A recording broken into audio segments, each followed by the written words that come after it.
studio. I'm Ethan Kibbe. That QR code takes you to ErieNewsNow.com. You can see all sorts of pictures and videos of the Northern Lights. You may want to go there. We do have a good newscast for you, but it's not as pretty as they are, to say the least. Let's jump into our top 3 stories of the day. We're talking ATV and UTV safety, a fatal crash involving teenagers over the weekend. We're also talking tonight an update in the former President Donald Trump's criminal trial, as his former fixer, Michael Cohen, a key character for the prosecution, testified today. We're going to tell you what he said. Plus, the Lettie G. Howard actually sailing today. We have video of it as it set sail, and we'll talk about the upcoming summer sailing season in just a moment.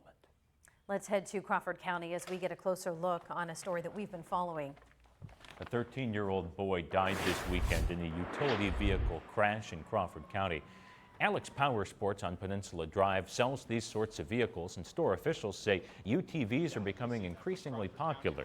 They can fit more people than ATVs for one. ATVs tend to hold one person, maybe two. A UTV can fit between 4 and 6. The general manager at Alex says UTVs are often used for camping, farming, and recreation, but he notes that drivers should be 16 or older, seatbelts and helmets should be worn, and according to state police in that crash in Crawford County, no one was wearing a helmet or a seatbelt when that crash occurred, and everyone was 13 or 14 years old. Former President Donald Trump's former attorney, Michael Cohen, took the stand today as the prosecution's key witness in the criminal trial in New York.